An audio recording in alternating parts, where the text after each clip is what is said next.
Hi, this is Robert Adams. I'm going to be going over the 3 projects for Chapter 5, the sum of numbers, random number guessing game, and the coin toss simulator. Starting with the sum of numbers, we're going to go start here and get the positive number.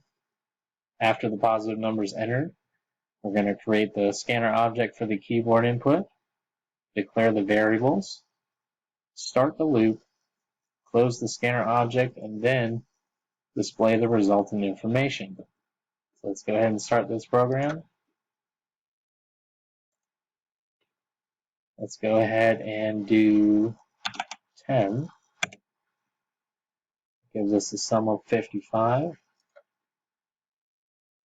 Let's try 80. Gives us a sum of 3240.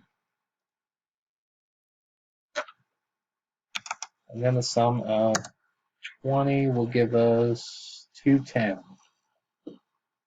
That program looks like it checks out. Let's go ahead and start with the next one.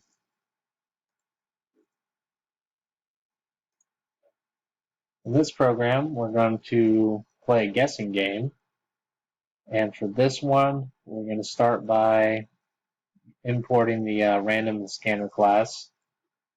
Then we're going to come down and declare the variables and generate the random number here. And the random number is going to go up to 100.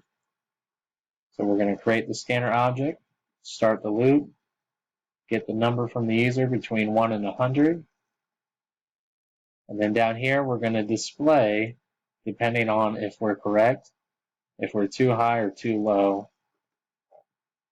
Then we're going to close the scanner object and display the resultant information once it's complete. Let's go ahead and start this one up.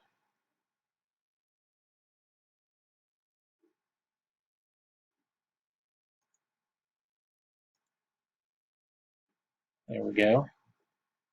So let's go with 50. Too high. Go down to 30. Too high. 15. Wow, that was a good guess. So I'm correct. The number was 15. It took me 3 tries. Let's try it again and see if I get lucky. 20. Too low.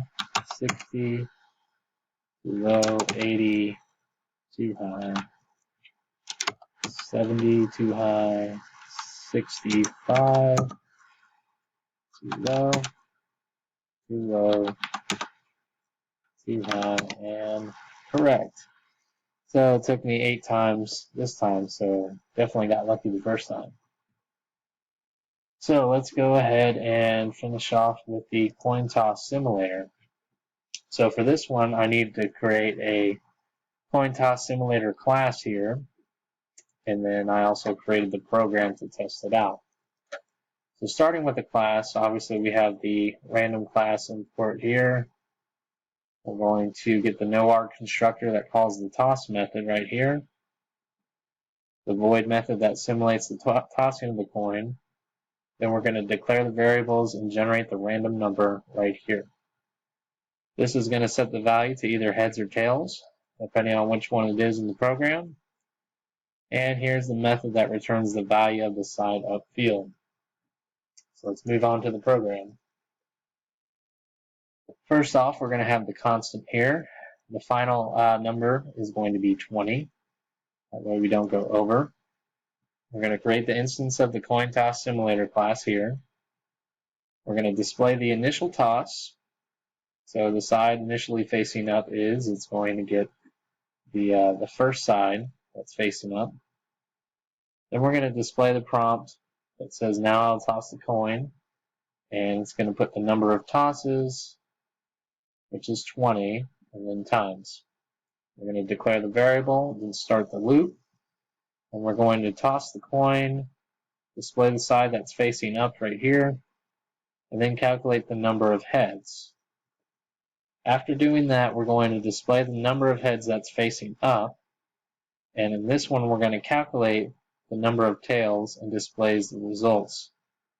So to get that, we're going to get the number of tosses minus the head count to get the tails number. And it's going to get displayed down there. So let's go ahead and start this program off. Make sure we get the right one here.